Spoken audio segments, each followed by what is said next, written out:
Hello everyone, my name is Shanta Nimbark Sacharoff.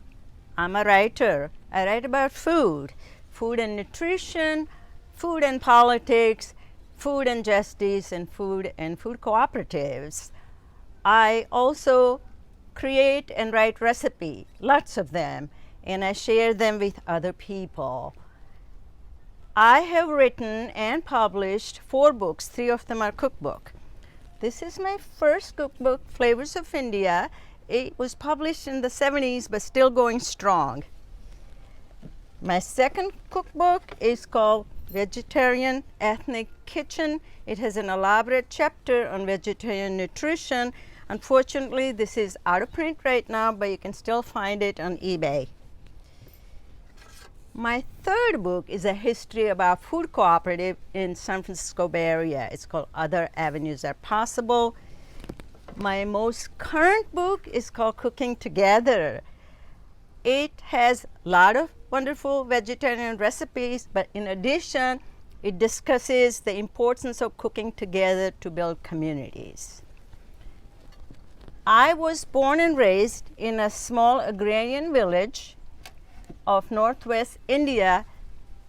We had most of our food organic, seasonal, and local. Not by choice, that was by default. We ate everything that we grew, and sometimes that was not enough, but we shared. When I came to New York in the late 60s, I was amazed by the variety of food in supermarkets and how much abundance. It took me a long time to realize, though, that a lot of this food was not real food. It wasn't healthy food.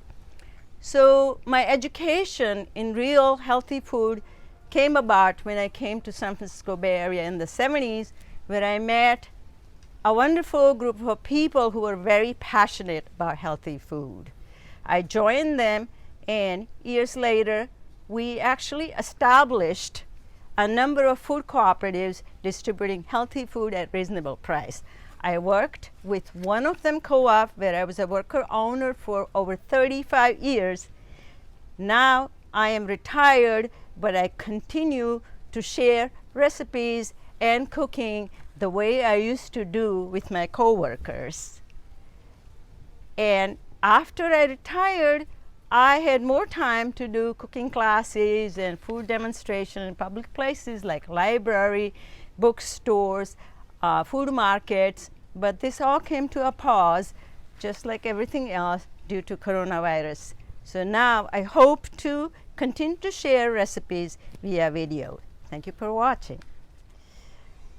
Before I start the demonstration, I want to emphasize the importance of your food choices. Your food choices do matter.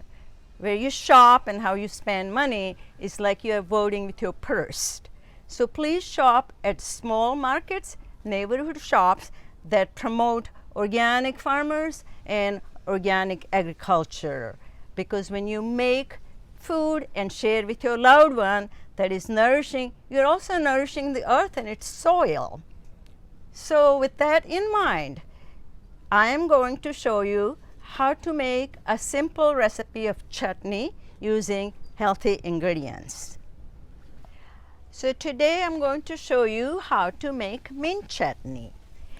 Now the consistency of a chutney, which is an Indian relish, could be different depending on what you're going to serve with.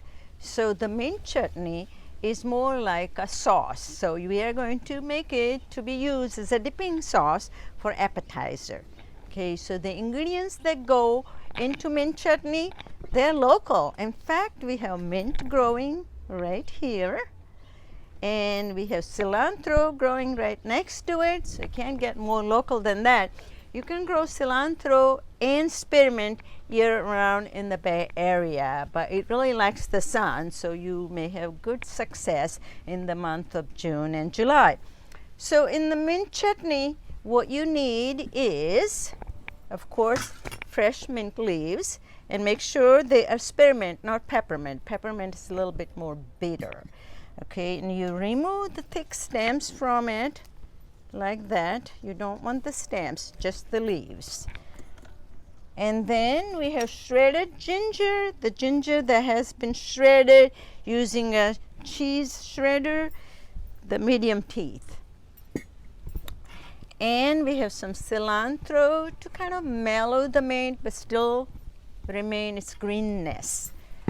And then we have scallion or green onion, and I use most of the green leaves.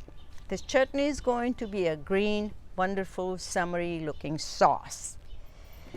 And the yogurt that goes in this chutney could be any unflavored yogurt. Don't get flavored or sweetened yogurt.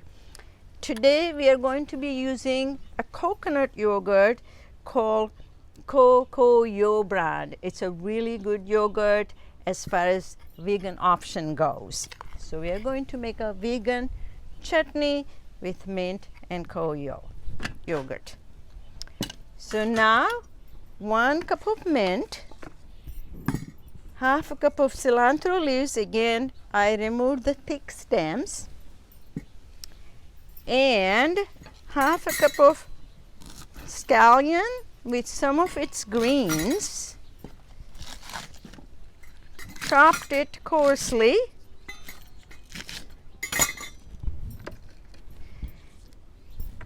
Ginger that's been shredded. Coconut yogurt, half a cup. Ginger was 1 tablespoon. And a half a teaspoon salt.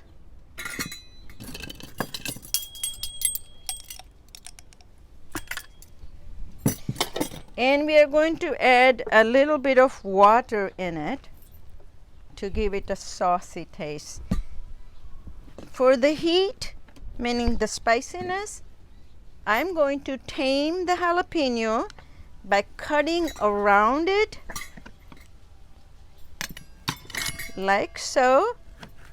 So you will have the flavor of the jalapeno without having too much of its heat. So this is what we do not use. I intentionally left some of the seeds in because this is supposed to be somewhat spicy sauce to be used with appetizers that may not be spicy. So it kind of makes a nice sauce for appetizers. All goes in the food processor. And we are going to see if we need more water to make it into a sauce. So we are going to add a few more tablespoons of water.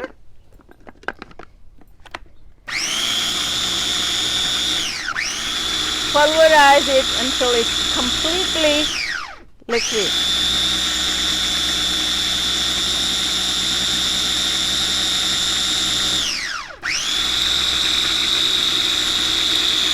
We are going to leave the chutney closed for a few minutes so that the spices can settle inside the bowl of food processor instead of around the house or the kitchen.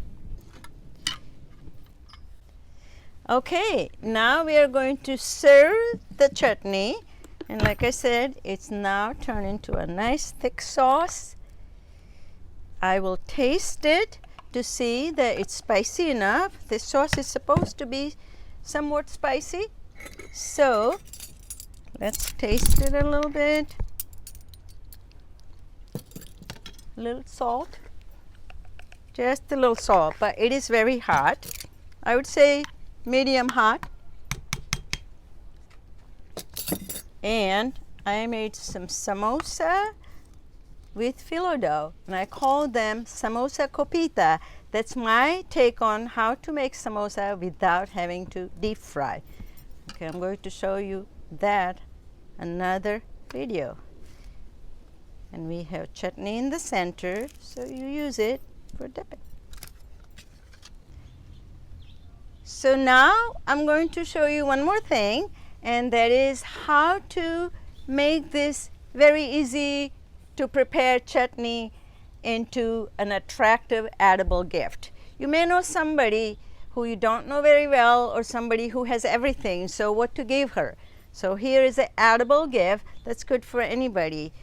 I usually make a bag, or you can buy one, an attractive bag made out of fabric. It's easy to make out of a square piece of fabric, and you make a loop for the string. Here it is, and you put the chutney inside. Voila, it's a beautiful gift. If you have any question about this chutney or any other things in Indian cuisine, you can contact me via my email, shanta@cookingtogether.org. That is shanta@cookingtogether.org. If you want to buy my books, they are available at Drivers Market in Sausalito and in San Francisco at Rainbow Grocery and other avenues food co-op. Thanks again.